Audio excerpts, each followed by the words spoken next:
Muy bien. Eh, Veo que ya están 28 personas. Muy bien. Ok. Bueno, el día de hoy vamos a comenzar ya con la fase 3, pero antes de iniciar, les comento algunos otros detalles por ahí, si me permiten. Este, bien, lo, lo primero, a comentar es que por ahí molesté a Emerson y a Carlos con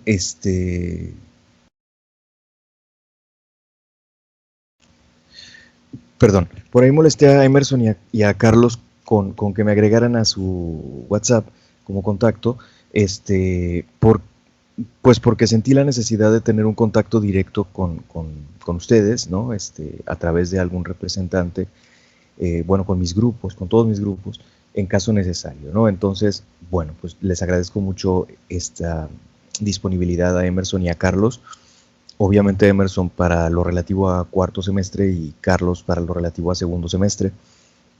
Este, y bueno, pues para que todas y todos sepan que pues es para que podamos tener, tanto ustedes conmigo como yo con ustedes, un contacto más directo, ¿no? En caso necesario, este, en fin, digo, a mí también se me puede ir la luz, se me puede ir el internet, se me puede ir lo que sea, y pues necesito poder comunicarme con ustedes mínimo para avisarles, qué sé yo, ¿no? Entonces, bueno, ok.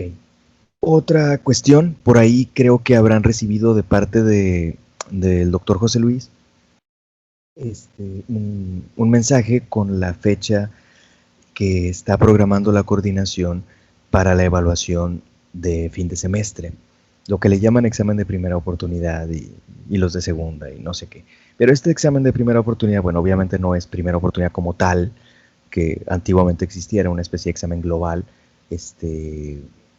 de acreditación, digamos, de la materia, no se trata de eso, sino que se trata de, en nuestro caso, pues del último examen parcial y los otros instrumentos de evaluación que tenemos pendientes o que tendremos pendientes hacia el final del semestre.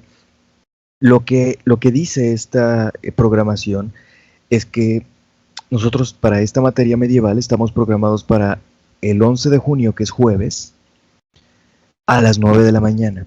¿Sí? Se supone que así es como estamos programados. Esto significa que ese día y a esa hora, si no hay algún cambio, todavía no hago yo, no cargo nada en la plataforma, pero tentativamente se supone que así sería. Ese día y a esa hora tendríamos el examen, ¿sí? El tercer examen parcial en línea, etcétera, igual que el anterior. O sea, tendríamos una sesión como esta, etcétera. O sea, las mismas condiciones que el examen anterior. Pero para ese día también, o a más tardar para el día siguiente, sería la entrega de la evidencia 3 y del PIA. Ambas cosas son por equipo, los mismos equipos que ya tenemos armados, ¿no? Desde el principio del semestre. Entonces, esas actividades, eh, aunque las elaboren por equipo, porque les recuerdo que deben cargarlas individualmente, el archivo de la actividad, la tarea, pues, cada persona, pues sería para que la entreguen, por favor, ese mismo día, o sea, el día 11 o el día siguiente a más tardar. Tentativamente así estarían las fechas para estas cuestiones de fin de semestre. Les recuerdo que las actividades de la tercera fase las habíamos ya previamente adelantado.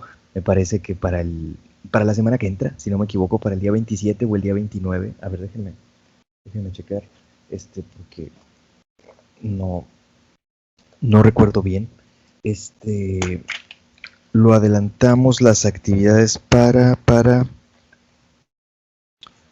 No, no es cierto, discúlpenme. Creo que para el miércoles 3 de junio, están las actividades. Sí, no es la semana que entra, de la que entra la otra. Para el miércoles 3 de junio estarían esas actividades de la fase 3, que igualmente son por equipo, ¿no? Entonces, bueno, estas son de las actividades pendientes. En cuestión de esa fecha, de los últimos elementos de evaluación, o sea, el examen, la evidencia 3 y el PIA, eh, ya está definida, pero no sería la primera vez que nos cambiara la jugada. Entonces todavía no cargo las cosas en la plataforma. En su momento lo cargaré por ahí, una semana antes o lo que sea. Lo que quiero decir es que no les sorprenda, que no les aparezca todavía allí, o que quizá, no me acuerdo si había cargado algo por ahí, el, la evidencia o algo, que probablemente les estará apareciendo con una fecha equivocada por lo pronto. Esto lo cargaré o lo ajustaré más adelante, ¿sí? Cuando ya tenga más certeza de que no me vayan a mover fechas. En fin, eso era lo segundo. Y la tercera cuestión, y última antes de comenzar con los temas que tenemos para hoy, la tercera cuestión es, por ahí, el compañero Carlos me hizo favor de recordarme que el día 29 de este mes, 29 de mayo, es la efeméride, es la conmemoración, los 500, ¿qué? 557 años, algo así. 557 años, no me acuerdo bien. Del 53 para acá. Sí, 567, perdón. Dije 50. 567 años. De la caída de Constantinopla frente a los turcos. Un acontecimiento muy, muy importante en la historia y cuyo tema justamente pues estaremos comentando dentro de uno de los temas que tenemos pendientes en esta tercera fase, que es la segunda parte del mundo oriental de Bizancio y el Islam, que le corresponde al equipo 2 de Carlos, Colunga, de Berenice, Fátima y Dania Vanessa. El punto es, o a lo que quiero llegar, es hacerles una propuesta, si se consensa, si la aceptan bien, y si no, pues bueno.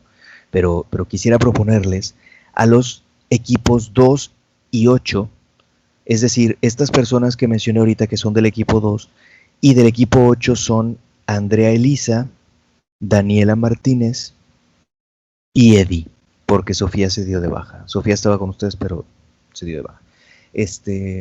Estas personas, permutar las fechas, es la propuesta. Es decir, que el equipo 8 expusiera el día 27 y el equipo 2, el equipo 8, es decir, el de Andrea, Daniela y Eddie, expusiera el día 27, que viene siendo dentro de una semana, el miércoles de la semana que entra. Y el equipo 2, es decir, el de Carlos, Colunga, Berenice, Fátima y Dania Vanessa, expusieran el día 29, ¿sí? Por la correspondencia con esta efeméride. Esa es la propuesta, la pongo aquí sobre la mesa. No estoy seguro si están presentes ahorita todas estas personas, estas 7 personas implicadas. Creo que sí está en la mayoría. Entonces, bueno, ¿están de acuerdo en hacer esta permuta de fecha? Fui claro. Mi equipo está de acuerdo. El de Bizancio, parte del equipo. Estamos de acuerdo. Es decir, los compañeros Carlos, Bere, Fátima y Dania Vanessa, ¿están de acuerdo? ¿Por ustedes no habría problema? Por nosotros no hay problema. Perfecto, gracias. El equipo de... es que no sé si están ahorita las personas. Andrea Elisa, Daniela Martínez y Eddie. Ustedes, compañeros, insisto, no estoy seguro si están. Creo que sí están. Sí, creo que sí están. A ver. Sí, profe, estamos de acuerdo. Eres Eddie, supongo. Sí. ¿Estás de acuerdo, Eddie? Más bien, ¿están de acuerdo el equipo? Ok. Sí. Muy bien. Ya está. Entonces, así lo podemos dejar.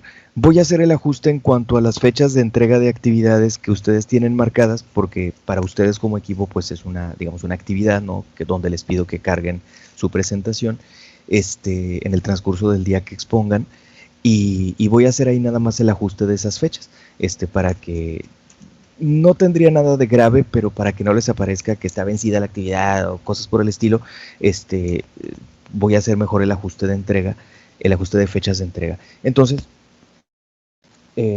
quedaríamos de acuerdo en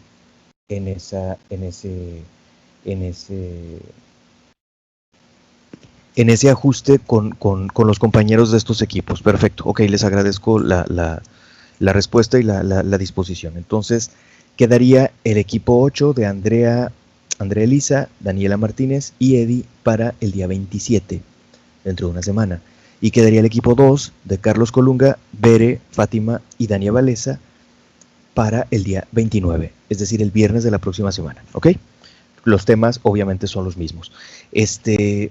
Una cosa más para estos equipos, ya tienen localizadas sus lecturas porque no estoy seguro si todo lo que requieren ustedes, bueno, son básicamente, valga la redundancia, 2 lecturas básicas, una por equipo. No es cierto, son 2 en el caso del equipo 8. Bueno, ya tienen ubicadas sus lecturas, porque si es que no las tienen ubicadas, lo mismo obviamente para el equipo, aunque ese equipo no le estoy moviendo fecha, pero lo mismo le pregunto a la gente del equipo 3, que son María Alicia, América, Derek y Emiliano. Estos equipos, los 3 que estoy mencionando, ya tienen ubicadas sus lecturas. Si alguno de ustedes, alguno de los equipos, quiero decir, no tiene ubicada alguna de sus lecturas básicas o la lectura básica, por favor avísenmelo con tiempo. Creo que debe estar, o es probable, lo más probable que esté en el blog que les he comentado, ¿sí? O quizá la puedan localizar por ahí en línea. En caso de que no, por favor avísenme con tiempo para poder digitalizárselas y enviárselas, ¿sí? Alguna lectura por ahí que esté faltando, ¿no? Que les esté faltando para su exposición. Entonces, les pido nada más de favor, que si alguien ya sabe, o sea, si algún equipo ya sabe que diga, nosotros la lectura no, ya la buscamos y no la encontramos, bueno, obviamente me lo pueden decir de una vez. Si no están seguros todavía, no hay problema. Cuando lo verifiquen, avísenme, ¿sí? Por favor, para poder, pues eso, ver la manera de compartir la lectura, ¿sí? Digitalizarla y enviárselas o a ver qué onda, ¿ok? Bueno, esos eran los asuntos pendientes antes de pasar de lleno, ahora sí, a los temas. A ver, estamos 35 personas ahorita. Hoy es 20 de mayo.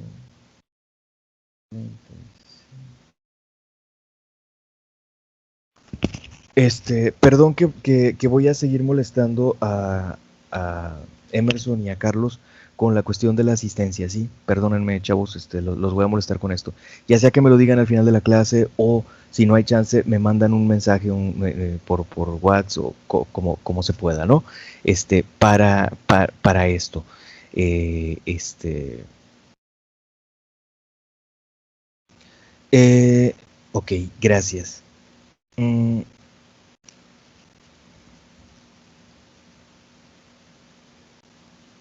Ok, Alicia, gracias. Cuando lo confirmes me avisas, no te preocupes. Este, y ahorita viendo el chat me acordé de otra cosa. Nos han estado insistiendo mucho, perdón, que a mí me toca darles la cara e insistirles también con lo de la dichosa encuesta procedente de rectoría que les estuve diciendo, creo que les comenté el miércoles, si no me equivoco les comenté el miércoles, el día del examen. Han sido varias, yo sé que fue una largota para la acreditación internacional del colegio. Esta es otra más breve de 20 preguntas, aquella para la que con un código tenía que meterse a un grupo y luego acceder al formulario y bla, bla, bla. Si les pregunto, perdón, ¿hay gente pendiente de llenar esta encuesta de los presentes, de los y las presentes ahorita? ¿Hay gente pendiente de llenar esta encuesta? Insisto, se los digo porque a su vez a mí me lo están insistiendo mucho. A nosotros, a todos los profesores.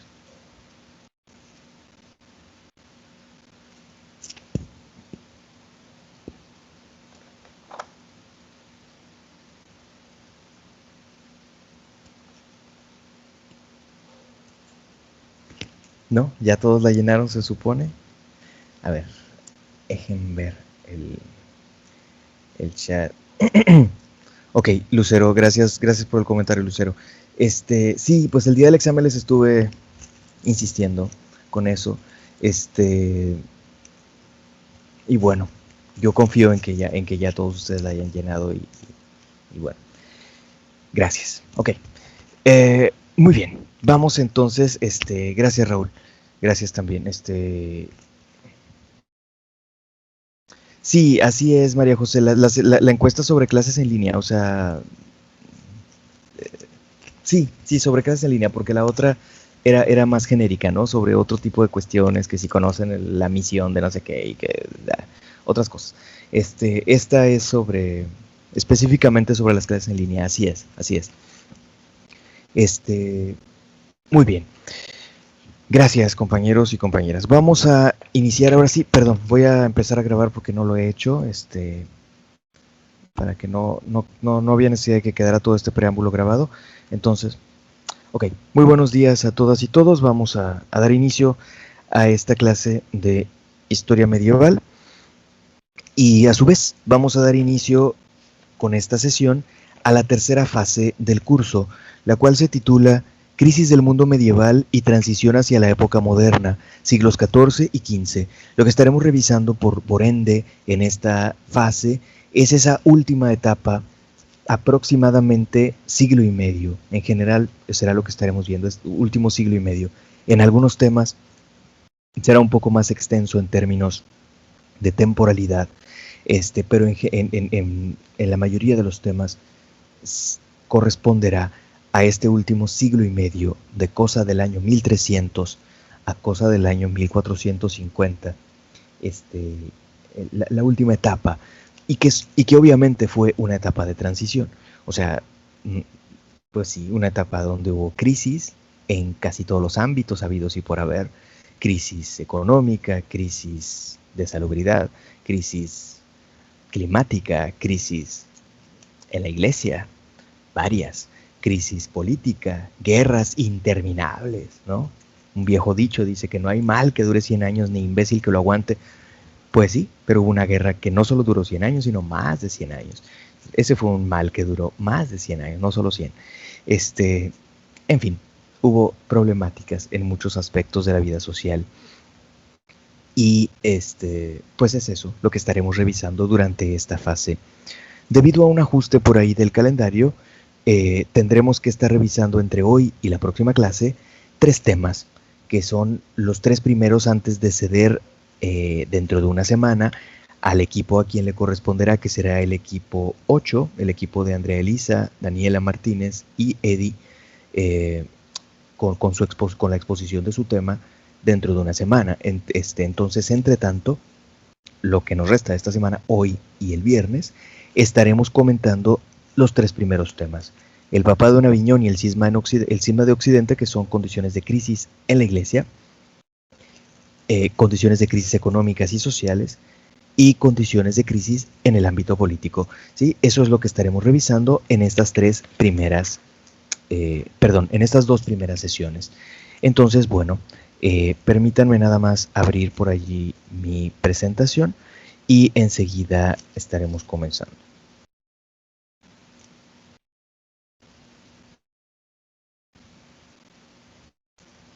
Ok, voy a comenzar a compartir pantalla. Ahorita ustedes por favor me confirman que ya están viendo y escuchando todo bien, ¿sí?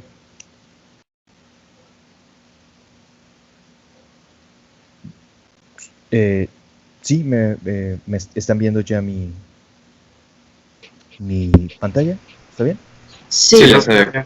¿Me escuchan bien también? Ok, gracias. Sí, sí es. Perfecto, gracias. El mayor pánico que tenemos, bueno, entre varios pánicos que tenemos con estas actividades en línea, es quedarnos hablando solos como mensos por tiempo indefinido, ¿no? Porque pues, no nos damos cuenta. Pasó en una ocasión en el curso de capacitación que nos dieron justamente para el uso de la plataforma. La doctora que nos estaba dando la capacitación una compañera profesora, fue mi compañera en primer semestre, hace, hace no sé cuánto, 25 años, algo así. Ella le pasó, se quedó hablando sola la pobre, ¿no? Y todos, pues, así como que, ¿qué onda, no? Y después de mucho tiempo, se dio cuenta de que tenía ese problema de conexión o de no sé qué, y finalmente pudo reintegrarse, pero, pues bueno, ella estaba emocionada dando la capacitación y no se dio cuenta. En fin. También por eso lo del contacto del WhatsApp, para que en caso necesario me avisen, ¿no? Ya sabe que hace, hace una hora que lo perdimos. Ok. Ay, no quiere borrarse esto.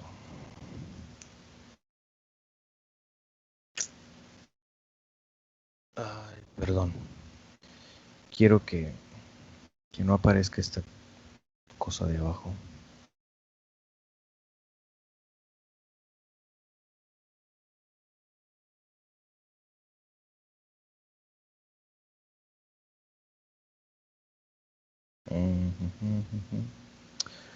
Bueno,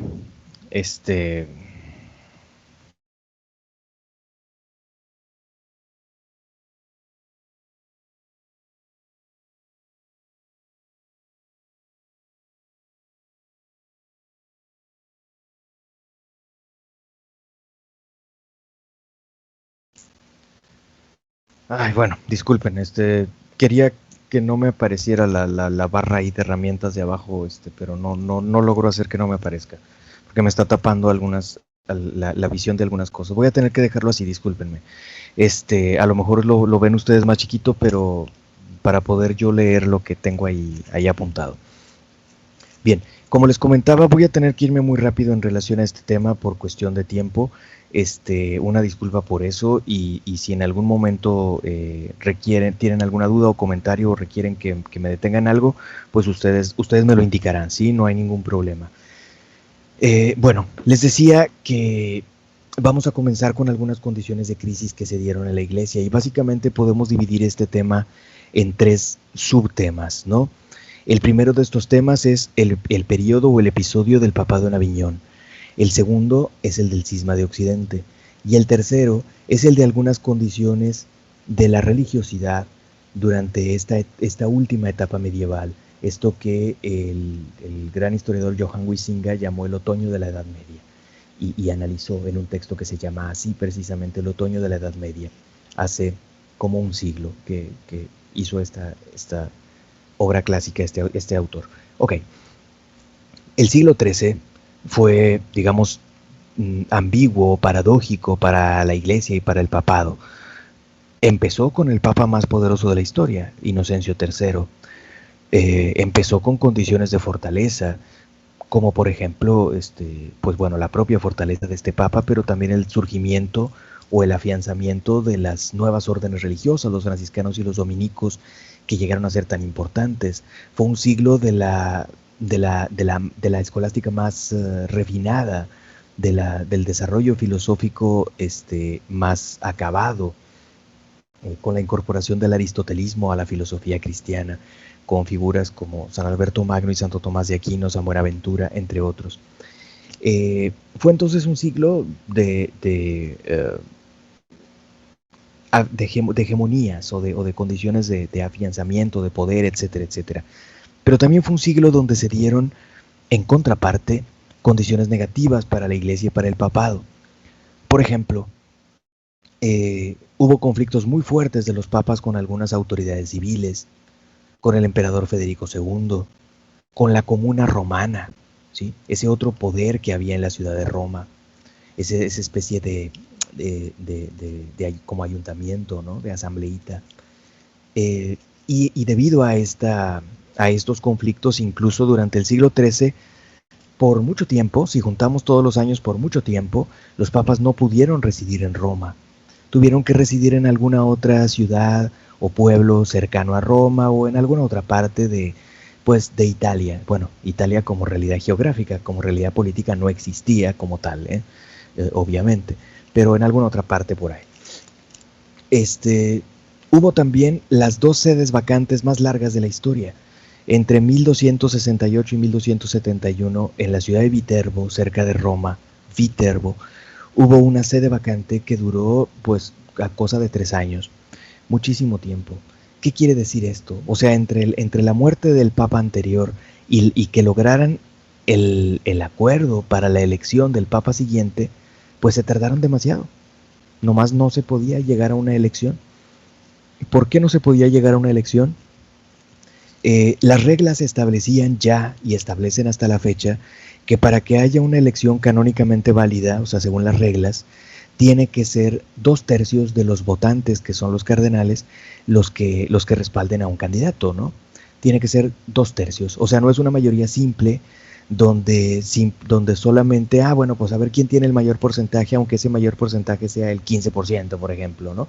Nomás que los demás tienen menos del 15%, o la mitad más uno, por ejemplo, etcétera. No son ese tipo de mayorías, es una mayoría de 2/3 de los votantes, y esa mayoría tiene que construirse, o sea, si en la primera elección no se logró, pues bueno, se siguen haciendo rondas de elección para lograrla. Entonces, como ahora, ese es el proceso para elegir a un papa. Y se van conformando, digamos, como consensos y mayorías para ir apoyando a un candidato y que finalmente se constituyan esos 2/3, ¿no? Hoy en día las elecciones, los cardenales están encerrados, por eso se llama conclave. Quiere decir con llave, o sea, encerrados. Y esa modalidad surgió justamente a raíz de estas sedes vacantes larguísimas de aquella época, de Viterbo específicamente, aunque no se respetó mucho y por eso hubo otra sede vacante similar. Otra razón por la que las sedes vacantes eran muy largas es porque sencillamente los cardenales estaban divididos en facciones con intereses diferentes. Había facciones muy claras como los Colonna y los Orsini en esa época. Eran familias, grupos, facciones, bandos, partidos, llámale como quieran. Pero además metían las narices, los poderes civiles. Podían ser los nobles italianos, podían ser reyes, el emperador, etcétera. Ya sea de manera, digamos, relativamente directa a través de mensajeros, o simplemente porque los cardenales de su propio territorio tenían una consigna, ¿no? Existió antiguamente una cosa que se le llamó derecho de veto de las autoridades civiles en las elecciones papales. Y esto, aunque siempre fue informal, se ejerció y se ejerció bastante bien. La última vez que se ejerció fue tan tardíamente como 1904, si no me equivoco, ahorita se me olvida el pico, pero por ahí 1904, cuando fue elegido el Papa Pío X, entre la muerte de León XIII y la elección de Pío X. Allí me parece que un cardenal de Cracovia, creo, que era territorio del Imperio Austrohúngaro, en nombre del emperador Francisco José de Habsburgo, vetó a un cardenal que estaba logrando cierto consenso, cierto respaldo. El cardenal Rampolla se apellidaba, y a la fregada, o sea, pues todos dijeron, bueno, si su majestad lo está vetando, pues está vetado, punto. El emperador no lo quiere. Así era la cosa, insisto, hasta principios del siglo XX, imagínense antes. Bueno, esto complicaba los procesos de elección, y por eso se estableció el conclave, para que estuvieran encerrados y no pudieran estar cabildeando, chismeando, la elección va así, va asá, y entonces pues se recibieran esas influencias externas, ¿no? Aunque podían ya entrar al conclave con una consigna, ¿no? Como obviamente fue este caso de 1904. En fin, después de una sede vacante muy larga, que duró 2 años y 4 meses, desde abril de 1292, fue elegido un clérigo que no era cardenal, que no era nada, era un religioso con fama de santo, con fama de, pues sí, de ser muy piadoso, muy santo, en julio de 1294, y tomó el nombre de Celestino V. Según la historiografía católica, los cardenales les cayó el 20 y dijeron, bueno, pues estamos eligiendo un papa, ¿no? Hay que buscar finalmente al más santo, en vez de al más político, o etcétera, o al que le caiga bien a no sé qué gobierno o no sé cuál otro. Sin embargo, también es cierto que lo eligieron por influencia del rey de Nápoles, porque el rey de Nápoles lo protegería y lo manipularía. Y así fue.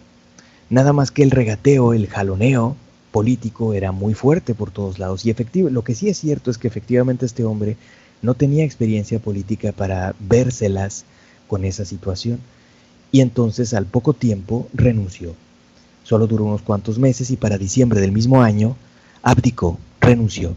Fue la última gran renuncia de un papa en la historia que el propio Benedicto XVI tomaba como especie de referente. Y pues bueno, así fue. Esta renuncia, hay una perspectiva ambigua, hay quienes lo ven como que fue un gran santo, incluso está canonizado este hombre, Celestino V, pero hay otros que lo ven como un vil cobarde, y Dante, poco después, en su obra, en la Divina Comedia, lo ponía en no me acuerdo qué infierno por cobarde. La interpretación sobre su acción pues es ambivalente, ¿no?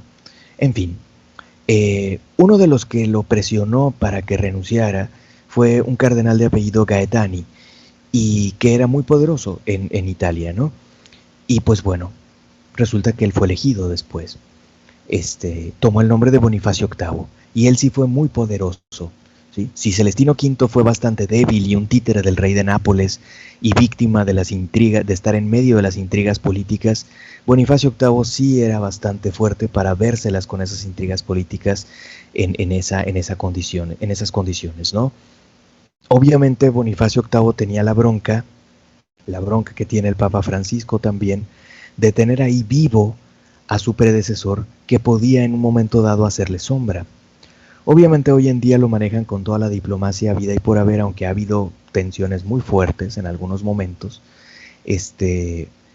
Pero en aquella época Bonifacio VIII no se anduvo con miramientos e hizo encerrar, prácticamente meter preso a Celestino V, bueno, al ex Celestino V, porque él no quería saber nada ya de política y quería encerrarse en un monasterio.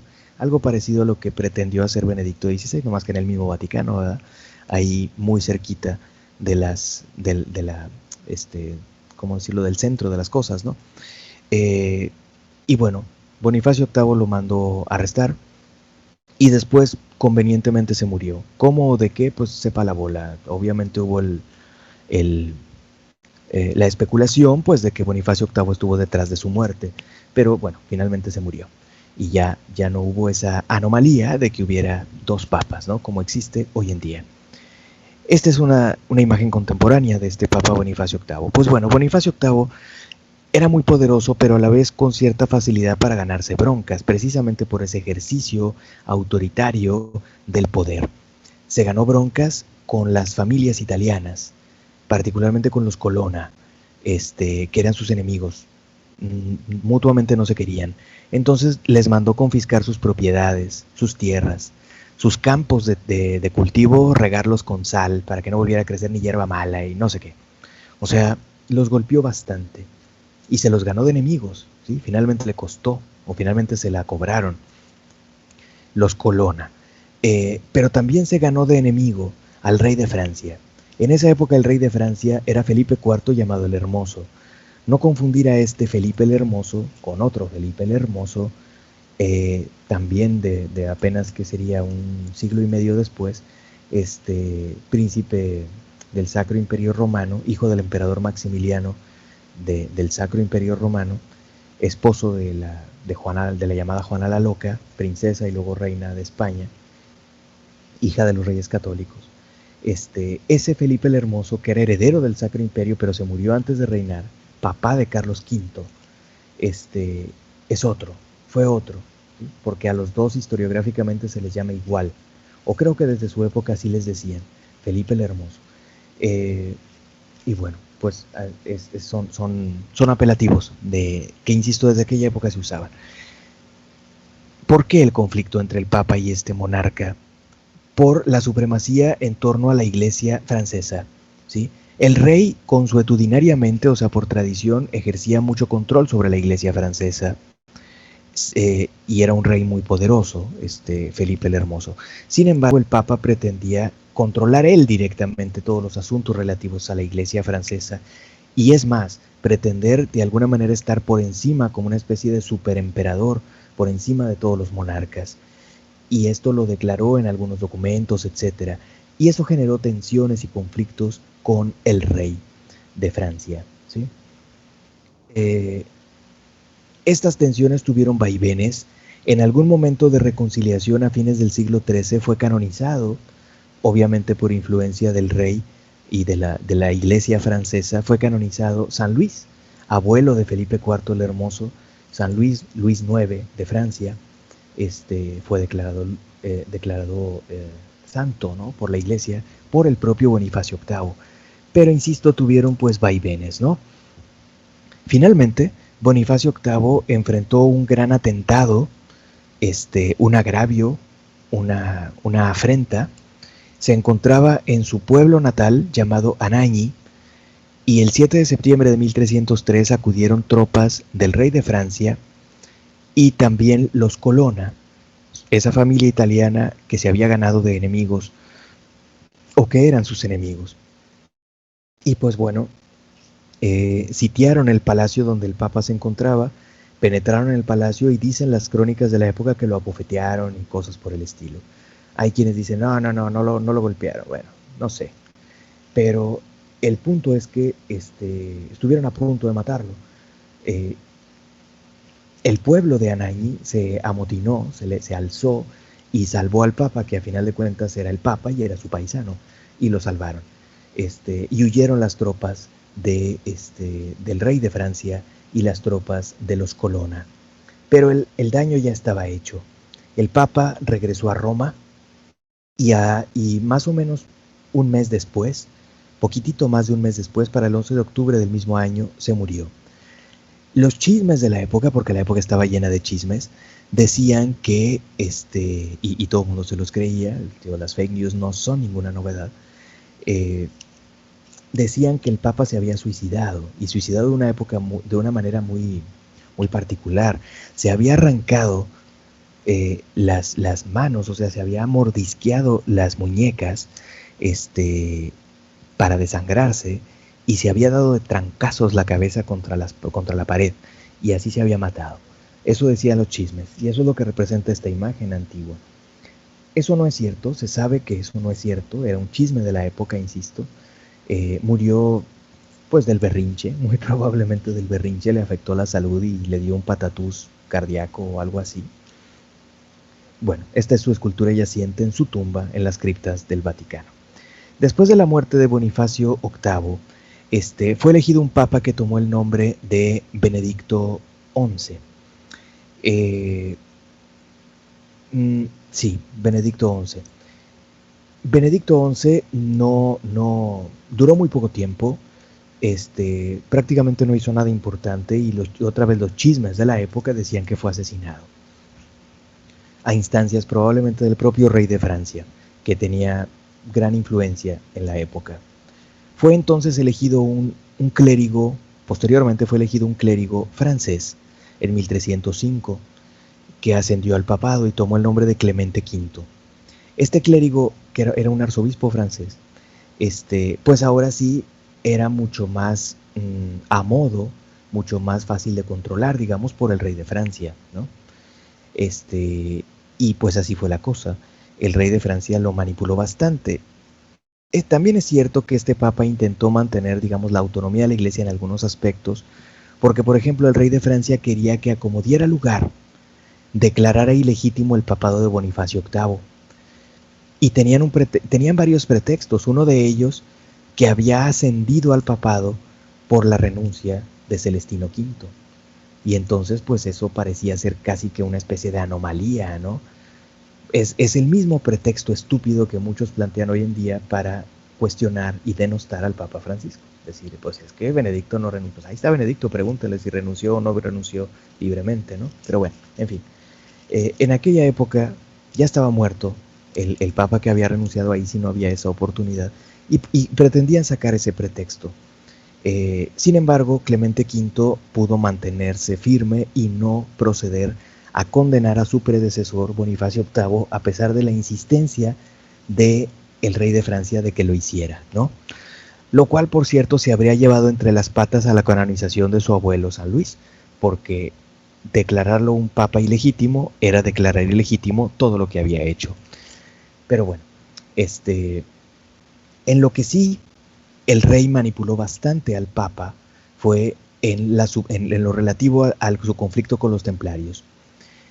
El rey tenía un conflicto con la orden de los templarios.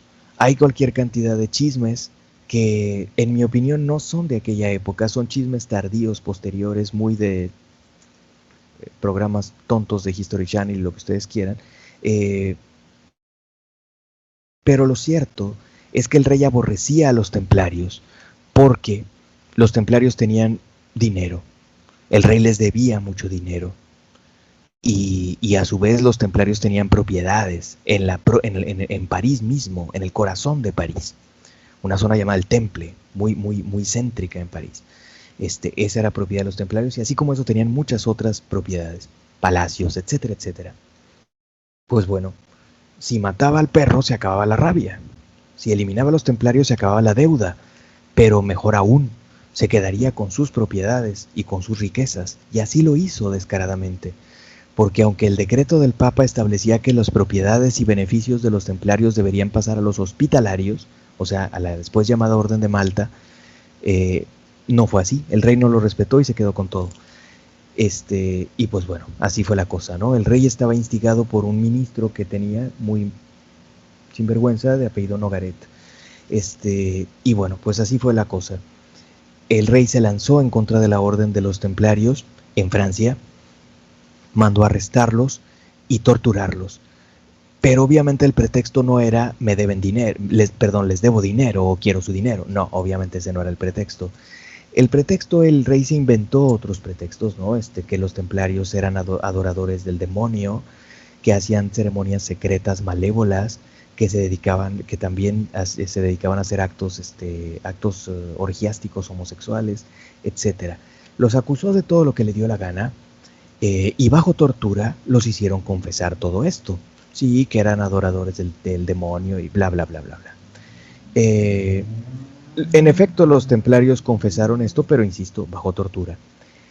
El Papa entró en escena y trató de ofrecerles de alguna manera su protección, y lo más que hizo el Papa fue la pantomima, porque no fue más que eso, una pantomima del concilio de Viena, Francia, Vienne en Francia, 1311 a 1312. Este concilio se ocupó de algunos otros asuntos doctrinales, pero lo más importante de lo que se ocupó fue este tema.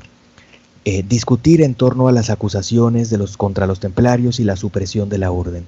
Y la resolución fue muy ad hoc a lo que el rey quería, o más bien dicho, justo lo que el rey quería, suprimir la orden. Y los últimos líderes de la orden, Jacques de Molay y Geoffrey de Chernay, fueron ejecutados porque ellos habían confesado sus crímenes, entre comillas, bajo tortura, muy a la usanza de la época, y fueron quemados vivos en la plaza que hoy en día se llama Plaza Juan Pablo II, la plaza frente a la Catedral de Notre Dame en la Ile de la Cité en París. Ahí los rostizaron.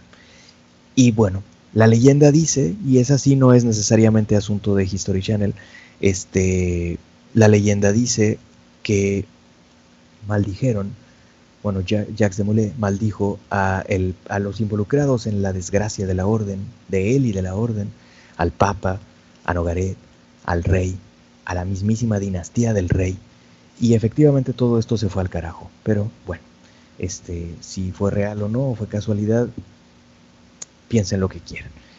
El rey se murió al poco tiempo, el 29 de noviembre de 1314, y se murió de una manera medio gacha. Se cayó de un caballo y le dio un patatús, o se cayó del caballo porque le dio un patatús, o sea, cualquiera de las dos cosas. Ya sea que quedó mal porque se cayó del caballo, o se cayó del caballo porque le dio algo.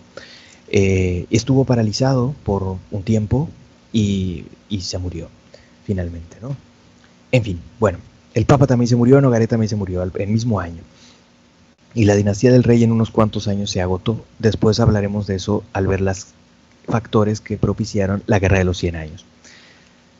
Bien, el Papa de la época que mencionábamos ahorita, Clemente V, nunca residió en Roma, por varias razones. Una, porque en Roma había inestabilidad política, ¿sí? Los enemigos que se había creado Bonifacio VIII pues seguían ahí, ¿no?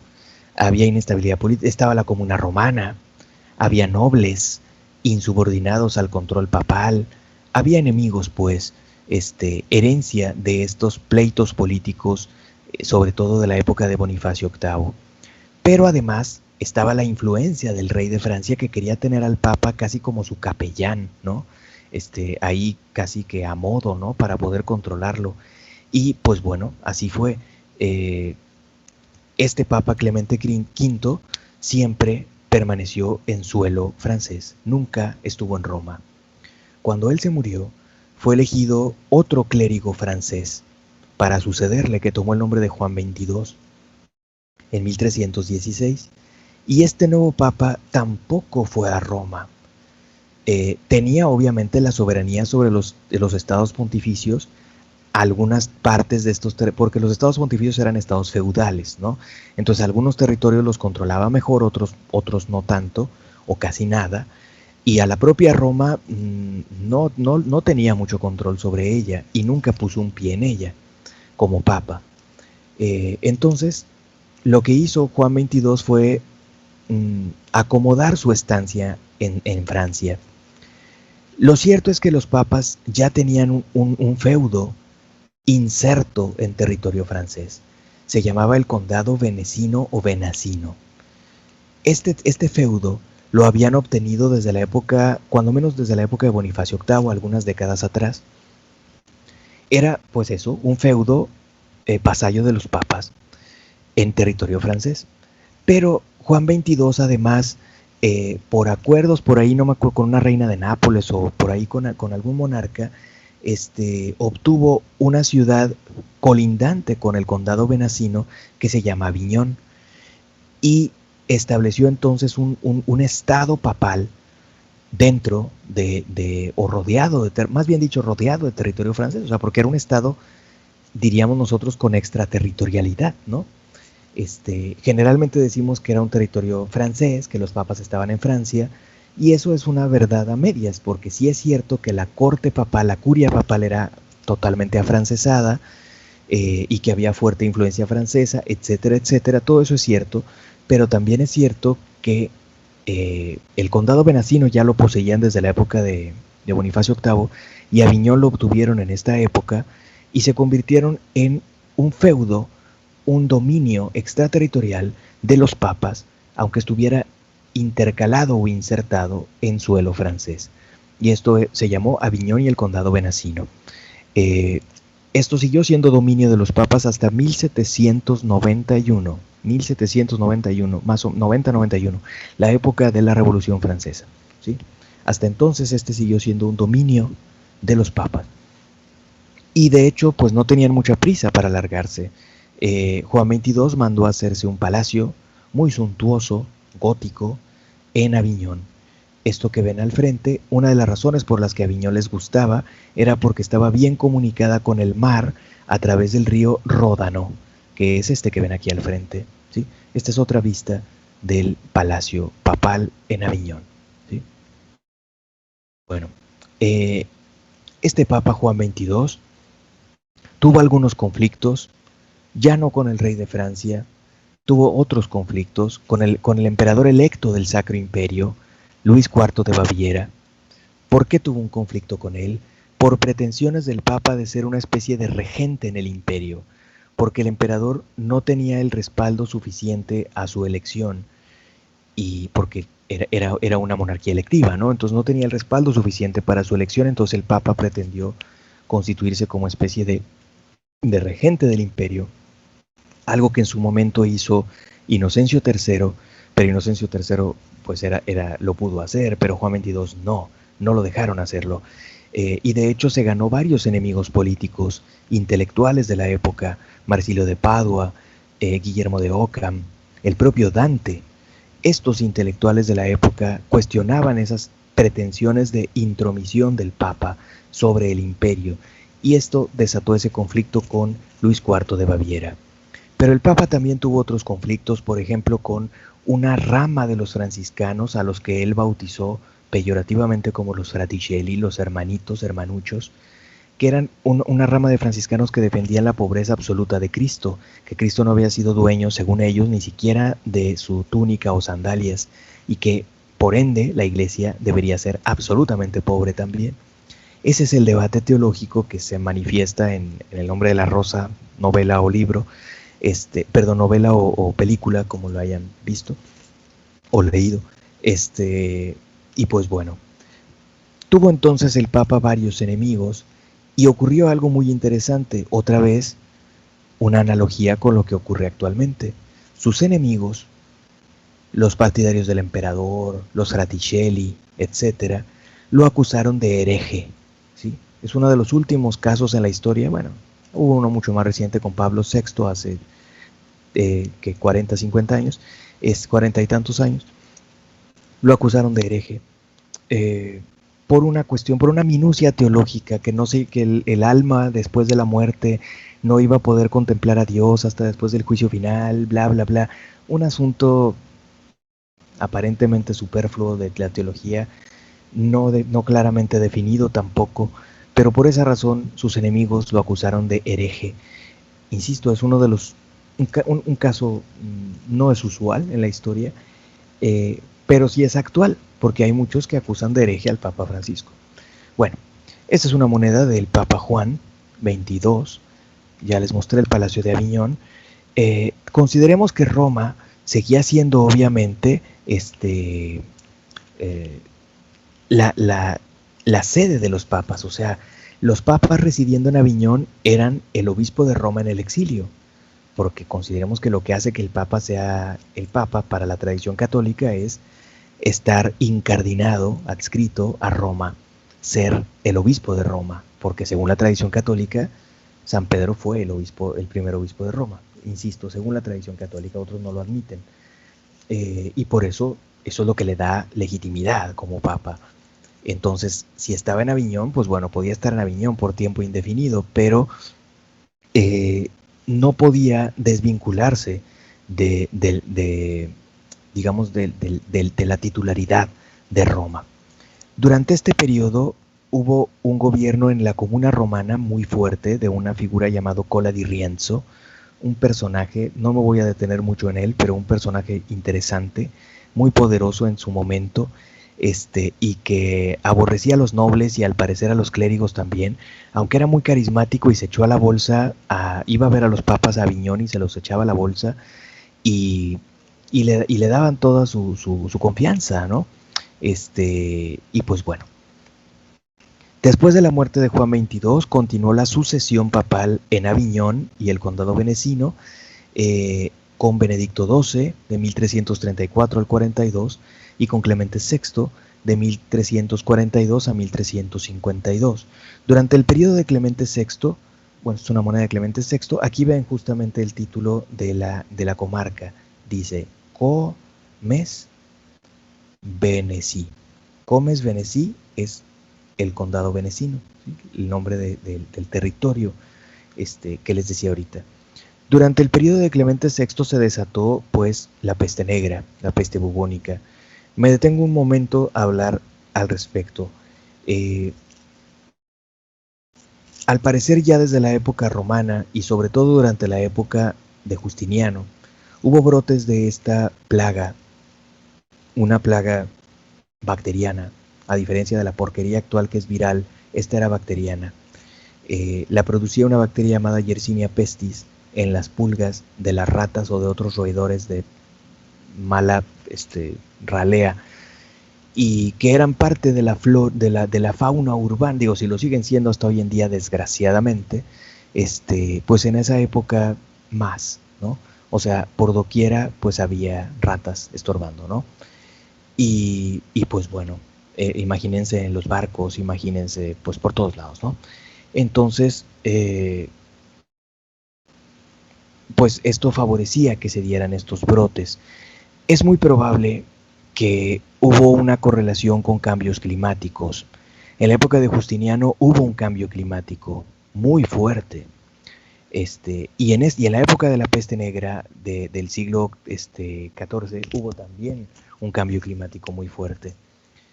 ¿Por qué digo que pues, es posible que se haya dado esta correlación? Porque haya incidido en un cambio de comportamiento de los animales de la ciudad, que ya de por sí estaban en la ciudad o que llegaron a la ciudad. Digo, hoy en día, por ejemplo, también nos están invadiendo animales, los ositos y lo que ustedes quieran. Si los ositos nos transmitieran plagas, pues a ver cómo nos iría, ¿no? Pero tenemos otras porquerías que nos transmiten plagas, como los zancudos, por ejemplo, que esos sí están por doquier. Y pues bueno, probablemente por el cambio climático en el siglo XIV, brotó esta plaga desde la zona mongólica, y desde ahí, por el avance de los mongoles, fue pues eso, avanzando hacia Occidente. Los mongoles recurrieron incluso a guerra bacteriológica, a guerra biológica, porque al sitiar ciudades muchas veces aventaban cadáveres de muertos de la peste para que se les metiera la plaga a las ciudades sitiadas, algo similar a lo que hacía Cortés con Tenochtitlán, aventándole cadáveres virulentos de viruela. Y pues bueno, la plaga se regó. La reapertura de rutas marítimas en el Mediterráneo oriental, sobre todo, gracias a las cruzadas, favoreció obviamente que penetrara más la plaga, porque iban las ratas o iban los tripulantes de estos barcos, y por eso la penetración de la plaga fue por el Mediterráneo, a partir del Mediterráneo, principalmente, desde el Medio Oriente, y del Medio Oriente llegó desde el Extremo Oriente. Pues bueno, penetró e iba avanzando ciudad por ciudad, ¿no? A pesar de que podemos pensar que en aquella época la gente no tenía la movilidad que hay hoy en día. Hoy podemos decir, bueno, la plaga se regó porque hoy nos movemos mucho, ¿no? La gente pues, viaja mucho, qué sé yo, ¿no? Por trabajo, lo que sea.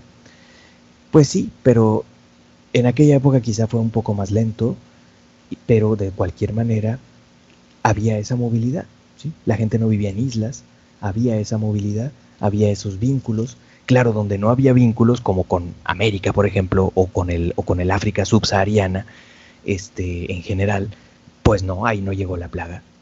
Pero todo lo demás sí estaba interconectado, había muchos vínculos, aunque estos vínculos fueran pequeños o lentos, pero por ahí se colaba la maldita plaga. Y así fue. Fueron muy pocos los lugares que, debido a medidas drásticas, a veces quemar vivos a los primeros enfermos en sus casas o cosas por el estilo, literalmente, o aislarse de manera muy, muy excesiva, porque la bronca del aislamiento es que en aquella época, la bronca del aislamiento es que como no tenían idea de qué provocaba esta plaga, entonces la gente se aislaba de otras personas, pero no se aislaba porque no sabía o porque no podía de las alimañas. Las ratas como quiera se metían a las casas y regaban la plaga, metían la plaga en las casas. O se metían a las ciudades. O sea, ok, las ciudades se amurallaban, sí, pero las malditas ratas como quiera de alguna u otra manera penetraban. Entonces, no Profe, era nada fácil. Sí, escucho. de hecho también se le adjudica también, bueno, el crecimiento de las plagas, el crecimiento de todas estas alimañas de las ratas, también se le adjudica a la matanza de gatos que hizo el Papa Gregorio IX, ¿no? En el 1200, o sea, un siglo antes. Sí, efectivamente, también existió este factor, el hecho de que en la superstición, en la mentalidad de la época, pues se creía que los gatos en general, y sobre todo como sigue existiendo la superstición tonta hasta hoy en día, los negros, eran, eran peligrosos, ¿no? Eran asociados a la brujería o a, no sé. Entonces sí, había a veces matanzas de gatos, y esto obviamente generaba que los predadores naturales de los malditos roedores pues no estuvieran listos para hacerlo, ¿no? Pero bueno, en fin, es bastante lamentable. Tanto la matanza de gatos como las consecuencias tontas que tuvo. Bueno, en fin, ¿qué era esta plaga? Pues era una infección que penetraba al sistema linfático. Infectaba pues los ganglios, del organismo de manera muy rápida, infectaba los ganglios.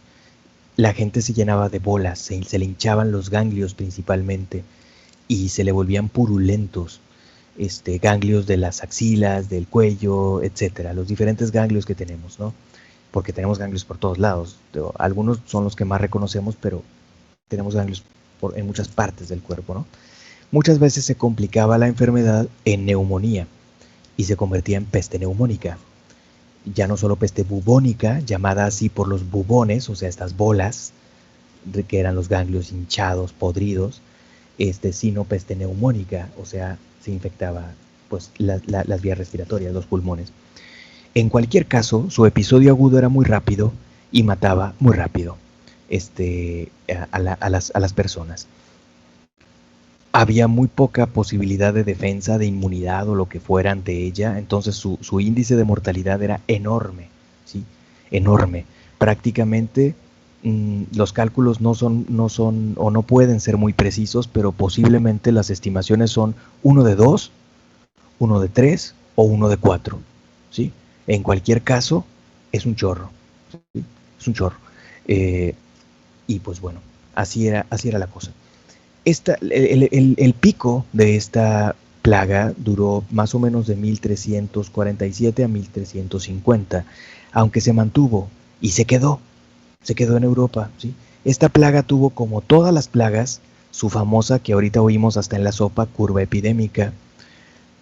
Todas las plagas tienen una curva, pero se quedó.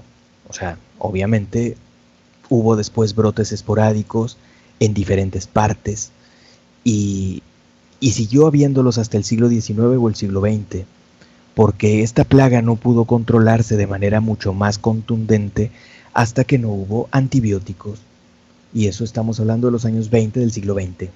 Entonces, es probable que también el ser humano haya ido desarrollando cierta inmunidad hacia plagas históricas como esta o como la lepra, por ejemplo, también. Es probable que el ser humano haya ido desarrollando cierta inmunidad. Existe esta hipótesis, no plenamente demostrada, pero existe esta hipótesis, que por una especie de selección natural la humanidad fue desarrollando cierta inmunidad ante algunas plagas. Pero, pues bueno, lo cierto es que no son más que los antibióticos los que finalmente lograron darle en la torre a esta plaga. Y bueno, obviamente afectó a todo mundo, de todos los estratos sociales. No había manera de escapar de esta problemática. Por alguna razón, como hoy en día también existe, y como existe prácticamente con todas las enfermedades, hay gente que tiene inmunidad, hay gente que tenía cierta inmunidad por sus condiciones de defensa, por su genética, por lo que ustedes quieran, pero había gente que tenía inmunidad. O sea, el hecho de que solamente muriera un tercio, más o menos, es el promedio, un tercio de la población, no quiere decir que los otros 2 tercios no se hayan infectado. Es probable que muchos de ellos también se hayan infectado, pero o la enfermedad no desembocó en la muerte, o simplemente fueron asintomáticos, o lo que sea, tuvieron o desarrollaron inmunidad. Esto parece ser así. Porque era muy difícil que la gente se mantuviera aislada. O sea, imagínense que el muerto o sea, había gente que se le moría toda su familia. O bueno, obviamente se morían también familias enteras, pero si se morían familias enteras no había quien fregados los llorara. Pero, por ejemplo, el papá o la mamá sobrevivían y se morían todos los demás. Todos sus hijos, su esposo, etcétera, etcétera, todos se murieron. ¿Quería decir que no estuvo expuesta esa persona que sobrevivió a la plaga? Seguramente que sí. Sin embargo, tenía algún tipo de inmunidad. En fin, bueno, esta situación hizo que se desarrollara mucho, también que hubiera cambios en la mentalidad hacia la perspectiva de la muerte se volvió mucho más omnipresente. Esto incidió sobre el arte macabro, la representación de transidos, una serie de cosas en la mentalidad, y también la obsesión que ya habíamos comentado previamente en cuanto a la fortuna efímera, ¿no? Esta idea de la, pues sí, de la fortuna, de que la vida es una rueda de la fortuna, que el hecho de que estés arriba, con poder, dinero, placeres, salud, vida o lo que sea, pues no quiere decir que no vas a bajar y que todo se lo va a llevar la fregada. En fin, bueno, otro episodio durante el periodo del Papa Clemente VI fue la bula áurea del emperador Carlos IV.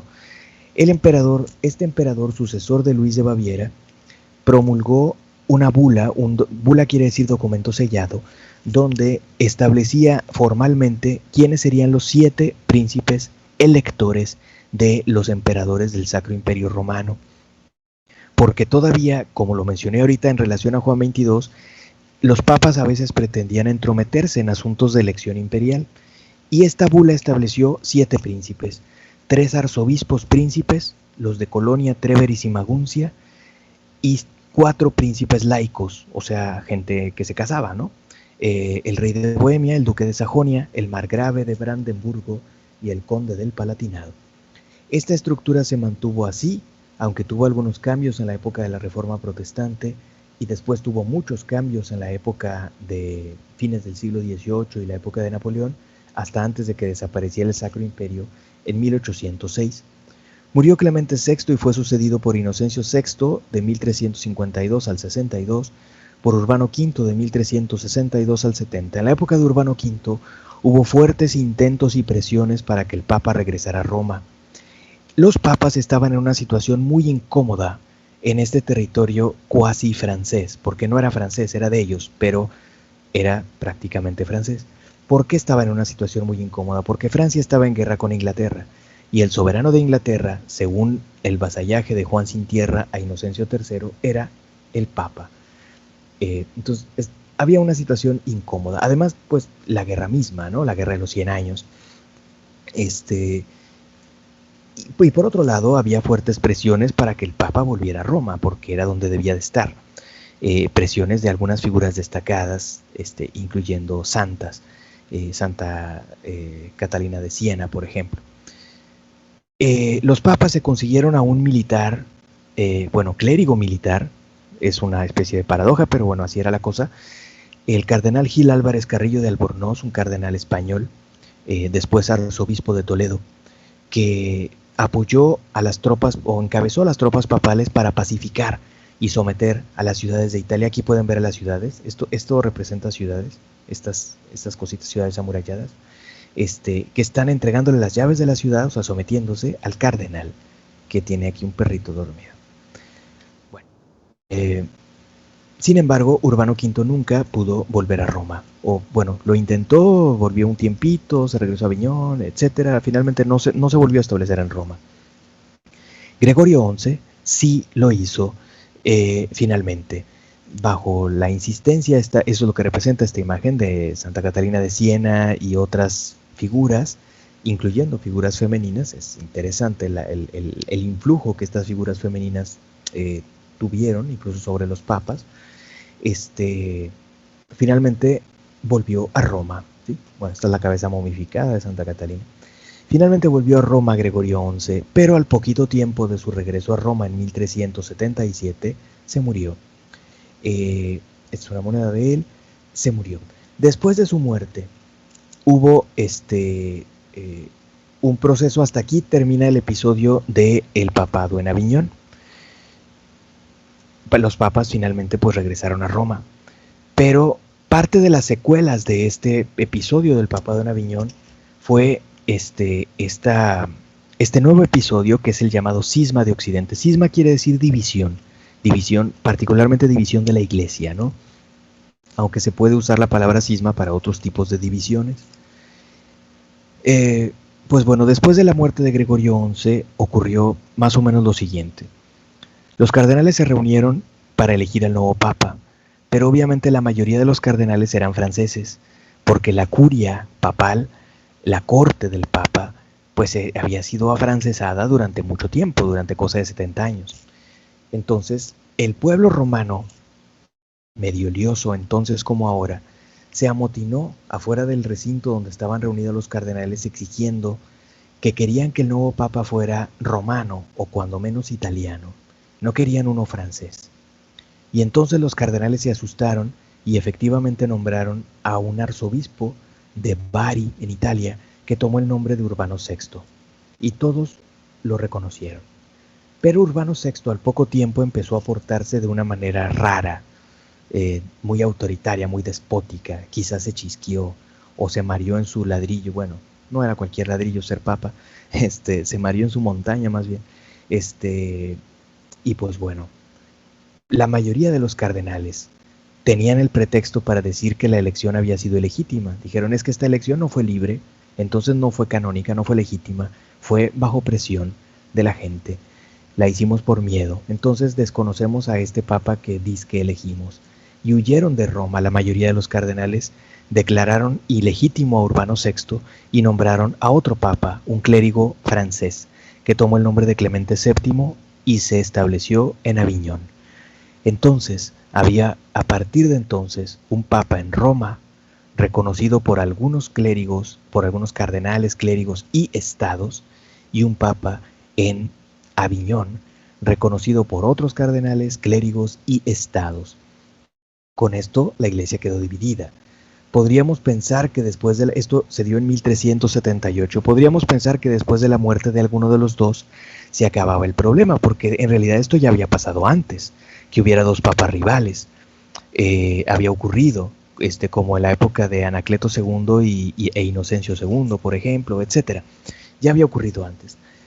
Pero se resolvía cuando se murió uno de los dos, o uno de los dos perdía el apoyo que tenía. Pero eso no ocurrió en este caso. Cuando murieron, cuando obviamente murió uno y después el otro, pero cuando murieron, se continuaron las líneas de sucesión en ambos lugares, ¿no? Y los estados, pues, le reconocían a uno o a otro. Aquí vemos al rey de Francia, Carlos VI, frente al Papa Clemente VII, o sea, el Papa de Aviñón. Y la división, grosso modo, fue más o menos así. Algunos estados, los que están en morado, reconocían al Papa de Roma. Irlanda, Inglaterra, Noruega, Suecia, Dinamarca, los estados de la Orden Teutónica, Hungría, Polonia, el Sacro Imperio Flandes, el norte de Italia, alternadamente Portugal.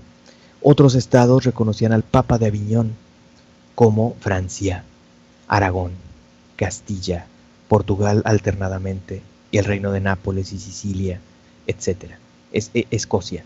Algunos estados reconocían al Papa de Aviñón. Entonces, había una especie de empate entre quienes reconocían a uno y quienes reconocían a otro. Y pues obviamente esto generó un cisma, una división muy fuerte en la iglesia de la época. Se generaron pues dos líneas sucesorias. La de Urbano VI se murió, lo sucedió Bonifacio IX, se murió, lo sucedió Inocencio VII, se murió, lo sucedió Gregorio XII. Y otra línea, la de Clemente VII, él duró más tiempo, y a su muerte lo sucedió Benedicto XIII. Esta línea posteriormente fue considerada por la Iglesia Católica como de antipapas, o sea, papas no legítimos. Pero de hecho se generó un problema mayor, porque en esta situación de haber dos papas a la vez, dos líneas sucesorias, etcétera, etcétera, esta gran división, se cuestionaban los teólogos, sobre todo en la Universidad de París, que era experta en teología, ¿cuál podría ser una solución? Porque se le había reconocido tal poder a los papas, y ambos que ellos decían que no le rendían cuentas a nadie más que a Dios. Entonces, bueno, pues cómo hacerle, ¿no? Y a su vez, ambos tenían argumentos para decir que eran el papa legítimo, ¿no? Había argumentos en los dos casos. Y había respaldo de estados y de clérigos y de etcétera, etcétera. Entonces era muy complicada la situación. Entonces los teólogos decían, bueno, ¿cuál puede ser la solución? Y se les ocurrían algunas soluciones. Una, la mejor, era que de buena voluntad los dos papas renunciaran al mismo tiempo. Lo intentaron, pero nunca se hizo, porque obviamente la condición era que tenían que hacerlo juntos y al mismo tiempo, porque si no el otro iba a decir, lero, ya renunciaste, entonces ahora me quedo yo. Y ninguno de los dos estaba dispuesto a hacer eso, por orgullo o por lo que sea. Entonces tenía que ser en todo caso juntos y al mismo tiempo. Y se ponían de acuerdo para reunirse, llegaba uno, el otro no llegaba, o nunca se ponían de acuerdo, nunca se dio. Esa era una posibilidad que nunca se dio. Otra posibilidad era que interviniera el emperador, porque había precedentes históricos de esto. Pero en esa época no había ni siquiera un emperador claramente poderoso que pudiera apoyar a la causa. Otra posibilidad era un concilio, un concilio ecuménico, un concilio general, que tratara de alguna manera de resolver las cosas. Pero pues esto también fue complicado. Finalmente se reunió un concilio que no tenía el apoyo ni de los papas rivales, ni de todos los estados, ni de tampoco el emperador, solo de una parte de clérigos. Se reunió un concilio en Pisa, en Italia, y ese concilio declaró ilegítimos a los otros dos papas y nombró a un tercero. La bronca es que ni estos dos papas ni sus seguidores reconocieron esa disposición del concilio de Pisa, y entonces lo que se generó fue una tercera línea de sucesión con algunos estados, clérigos, etcétera, respaldándola. Entonces el problema se agravó, ¿sí? En vez de haber dos líneas sucesorias, pues ahora resulta que había tres. Estaba la línea de Alejandro V en Pisa y luego pasó a Bolonia, se murió y lo sucedió un tal Juan XXIII. Estaba la línea de Gregorio XII, que estaba en Roma, y la línea de Benedicto XIII, que estaba en Aviñón. Tres papas rivales, cada uno con argumentos y respaldo. Esta es una moneda de Benedicto XIII. Bueno, esta es la escultura yaciente del antipapa Juan XXIII, que está en el bautisterio de la Catedral de Florencia. Finalmente, un emperador electo, Segismundo de Luxemburgo, emperador del Sacro Imperio, a partir de 1410, se decidió a intervenir en acuerdo con el antipapa Juan XXIII, con antipapa Juan XXIII, para que se reuniera un concilio, pero que realmente tuviera representación de todos los estados, de todas las iglesias locales, particulares, etcétera, etcétera, que realmente hubiera esta representación. Y así fue. Se logró reunir un concilio en Constanza, un señorío eclesiástico del Sacro Imperio, en 1414. Ese concilio lo presidió inicialmente el propio emperador, tuvo ahí participación, y el antipapa o papa Juan XXIII. Juan XXIII pensaba ingenuamente que el concilio lo iba a apoyar a él, que iba a condenar a los otros dos y él se iba a poder quedar. Sin embargo, el concilio muy rápidamente empezó a recibir acusaciones, o sea, la asamblea empezó a recibir acusaciones en contra de Juan XXIII porque resultó que era una fichita, que había sido pirata, contrabandista y tenía un pasado muy negro. Entonces él dijo, bueno, ya me descubrieron, ni modo, renunció a sus pretensiones a ser papa, renunció al papado y a sus pretensiones y huyó de ahí. Después se reconcilió obviamente con el papa legítimo que surgió del concilio y por eso tiene una tumba como esta, ¿no? Porque fue reivindicado en algunos títulos eclesiásticos y demás, a pesar de que realmente había sido en su pasado una fichita. En fin, este concilio también se ocupó, y no me detendré ahorita en el tema porque lo veremos más adelante, de la condenación de Juan Hus y Jerónimo de Praga, que fueron quemados vivos por orden el concilio los condenó y los mandó quemar el emperador Segismundo. El concilio se estableció como especie de cónclave sui generis, ¿no? ¿Qué pasó con los tres papas que estaban en disputa? Pues bueno, Juan XXIII, ya lo dije, ante las acusaciones en su contra renunció y se largó. El papa de Roma se llamaba Gregorio XII. Ese papa de Roma renunció al parecer de buena fe. De hecho, esto es lo que se considera el último episodio de una renuncia de un papa antes de la de Benedicto XVI. Sin embargo, esta renuncia fue en condiciones muy sui generis, muy particulares de esta disputa del cisma de Occidente. Por eso el referente más claro es el de Celestino V, que mencioné hace rato, de una renuncia papal, ¿no? Antes, obviamente, de la de Benedicto. Benedicto XIII, que era el tercero en discordia, el papa que estaba en Aviñón, perdió el apoyo de los grandes estados que lo apoyaban, los últimos de los cuales eran Aragón, porque él de hecho era aragonés, catalán, y Francia. Le retiraron su apoyo, respaldando pues lo que el concilio decidiera, pero le retiraron su apoyo. Entonces Benedicto XIII tuvo que largarse de Aviñón y refugiarse en una fortaleza, en un castillo en la costa catalana que se llama Peñíscola, y allí él pretendió seguir siendo el papa legítimo, incluso tener una línea sucesoria, excomulgó a todo el mundo y etcétera, etcétera. Pero lo cierto es que el concilio lo condenó declarándolo cismático, o sea que era causante de división en la iglesia, que era papa ilegítimo, etcétera, etcétera, y el apoyo político que tenía lo perdió. Entonces quedó la sede vacante, o sea, ya no había un papa legítimo según esta disposición del concilio, y el concilio entonces se dedicó en 1417 a elegir a un nuevo papa, y eligió a un papa de apellido Colonna, de la familia poderosa de los Colonna en Italia, que tomó el nombre de Martín V y fue aceptado por todos. Fue elegido en Constanza y de allí pasó a Roma, y se tuvo que ocupar rápidamente en tratar de controlar y pacificar Roma, porque Roma estaba sumamente insubordinada, caótica. Los estados papales, que eran estados feudales, estados vasallos, pues no se sometían a la soberanía papal, etcétera, etcétera. Esto siguió dando secuelas durante el resto del siglo XV y principios del siglo XVI. Por eso vemos los episodios de intervenciones militares, incluso de las broncas de Pablo II y Sixto IV y Alejandro VI y Julio II y todos estos papas posteriores, en su afán por controlar o expandir el control de los estados papales. Bien, obviamente los papas anteriores, Benedicto XIII, bueno, nunca se sometió, ya lo dije, lo excomulgaron y se quedó condenado, y así se murió amargado. El antiguo Juan XXIII y el antiguo Gregorio XII, esos antiguos papas que ya habían renunciado, se reconciliaron plenamente con Martín V y les concedió títulos eclesiásticos y beneficios y cargos y demás. Nunca ostentaron tal tontería como el título de papa emérito y vistiéndose de blanco y demás. Simplemente los eligieron como, los designaron, más bien dicho, como arzobispos de alguna ciudad, con algún título eclesiástico prestigiado, pero que no estorbaran ni volvieran a pretender el papado.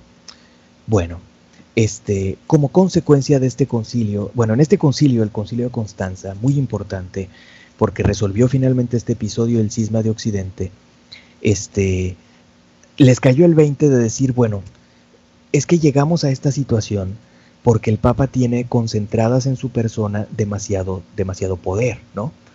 Entonces sería mejor convertir a la Iglesia en algo así como una especie de monarquía parlamentaria, donde el concilio, la asamblea que representa a toda la Iglesia, tenga mayor peso o poder que el propio Papa como persona particular, ¿no? Y entonces la propuesta era que se tuvieran que reunir a fuerza periódicamente, cada cierto tiempo, creo que cada 15 años, concilios, que los papas estuvieran obligados a convocar concilios cada cierto periodo, no cuando les diera la gana, sino cada cierto periodo por disposición.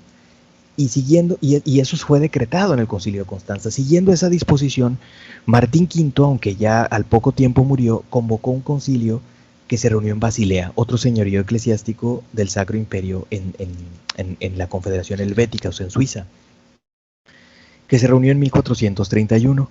Este concilio de Basilea, sin embargo, rápidamente empezó a tratar de atribuirse mayores poderes como una especie de asamblea soberana, pretender que el concilio tenía que ser siempre superior a los papas, autónomo, soberano, que el concilio podía reunirse solo, disolverse solo, que era, diríamos en nuestros términos y emulando a la Convención de Aguascalientes, una especie de asamblea soberana, ¿no? O sea, asamblea con poder supremo, por encima de los papas, obviamente.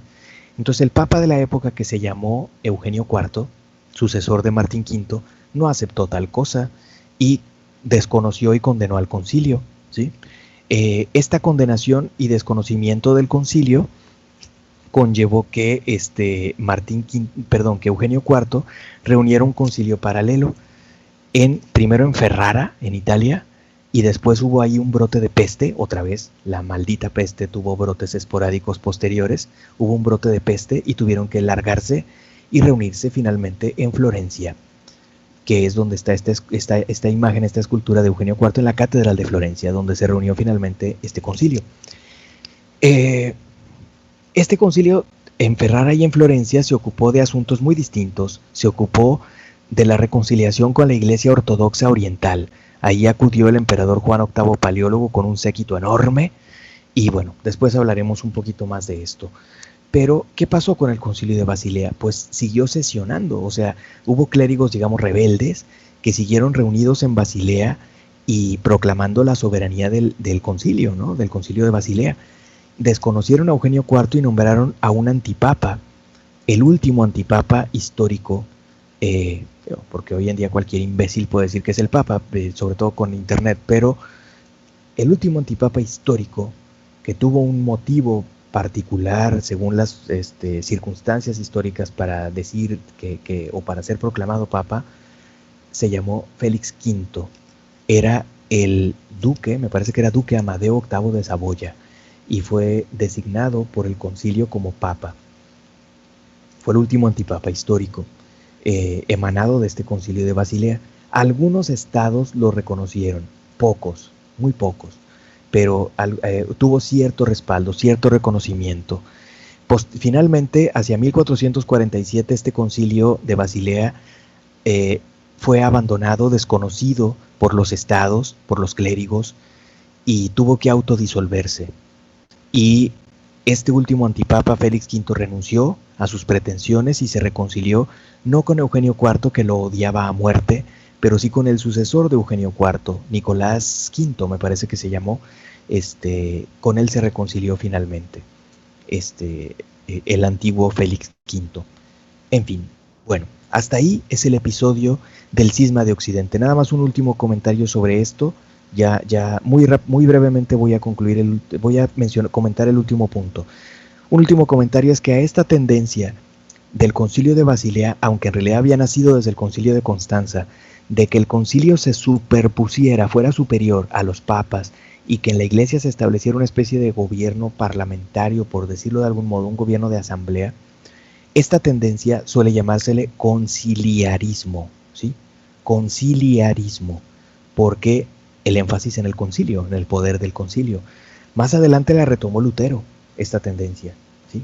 Finalmente a Lutero le importó un cacahuate el concilio, pero porque la iglesia luterana, las iglesias luteranas, pues asumieron otro tipo de estructura.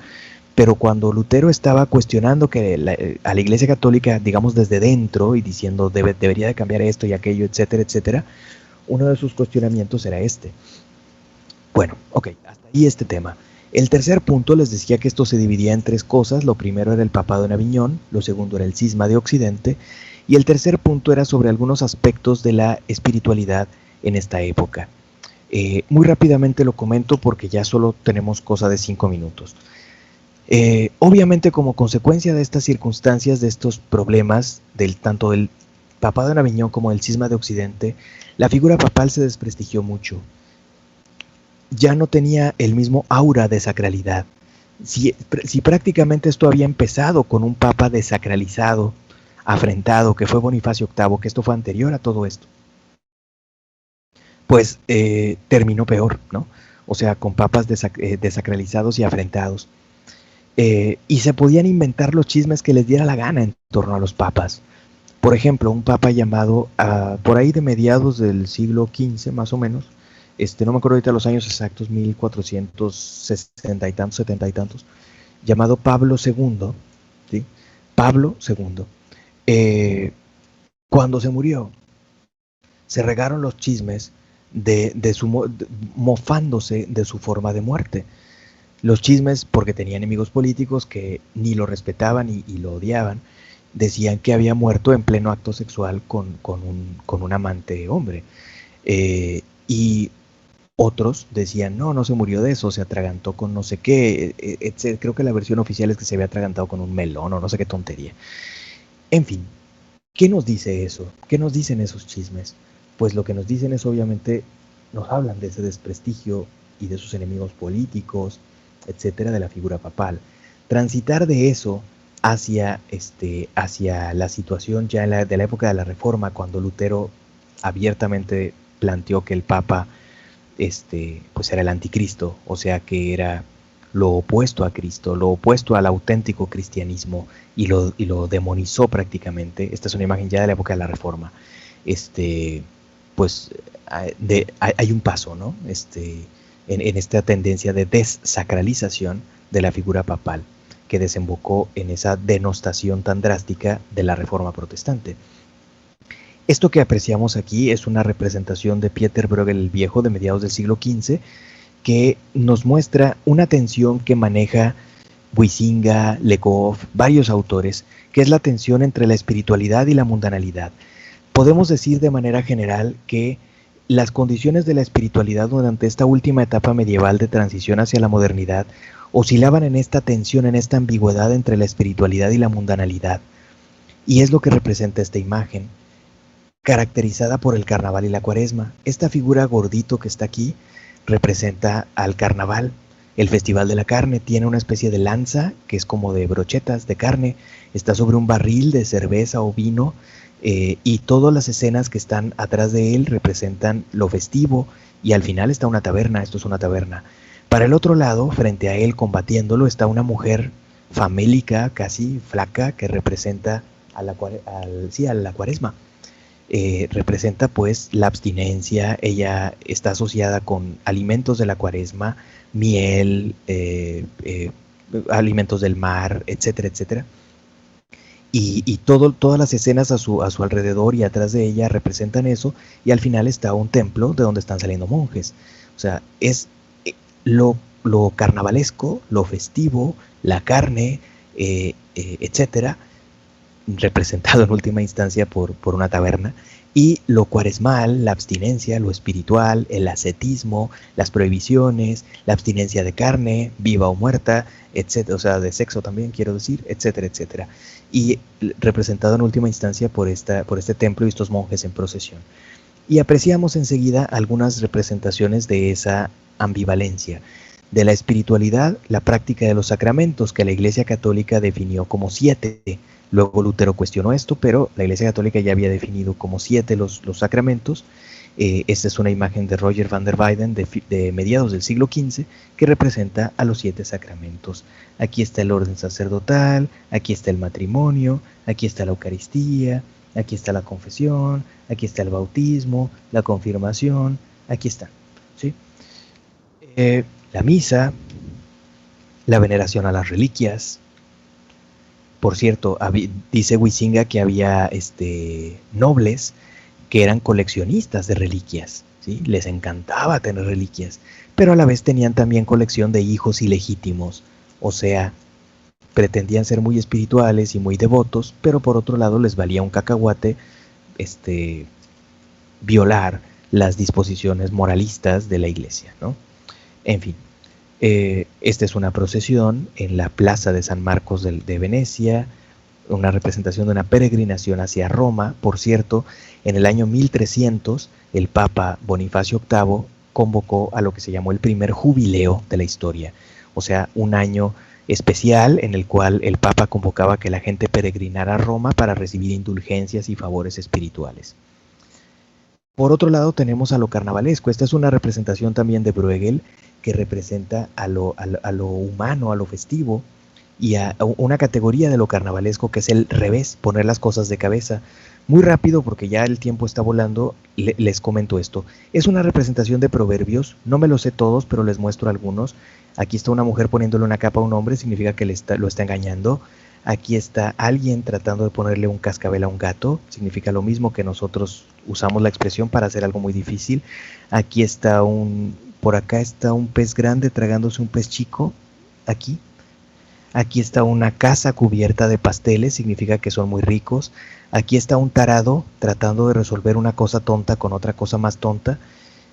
Lanzó una flecha equivocada y entonces lanza otra flecha para que alcance a la equivocada y resuelva su tiro equivocado. Eso era un proverbio flamenco, tratar de corregir una flecha lanzando otra, que significa resolver algo estúpido con algo más estúpido. Aquí está un monje poniéndole barbas postizas a Dios, lo cual significa tratar de engañar a Dios, lo cual significa tratar de hacer algo imposible. En fin, hay muchos proverbios aquí representados, no me los sé todos, pero me interesa mostrar este. Aquí está un hombre asomando su trasero afuera de una ventana y defecando sobre un mundo que está al revés, porque si se fijan la crucita está para abajo, ¿sí? Aquí. Esto es una representación típica del espíritu de lo carnavalesco, que dice pues los autores que lo han analizado, sobre todo Mikhail Bakhtin, que simbolizaba o que se representaba por poner las cosas de cabeza, poner las cosas volteadas. Los tontos son sabios, los sabios son tontos, los bellos son feos, los bellos son sabios, etcétera, etcétera, ¿no? Como los famosos reyes feos de los carnavales, ¿no? Por ejemplo, o sea, encumbrar a alguien que es el más tonto y el más feo. Eso es poner las cosas al revés. La festividad, el revés, etcétera, etcétera. Bueno, por último, obviamente esta tensión entre espiritualidad y mundanalidad no quiere decir que no tuvieran firmemente la creencia en el más allá, en lo que se llaman las postrimerías en la tradición católica, o sea, muerte, juicio, infierno y gloria. Son las 4 postrimerías. Y bueno, había una obsesión con el juicio de Dios finalmente, en varias partes, con el infierno, etcétera, etcétera. En fin, bueno, se nos acabó el tiempo y con esto concluimos este tema.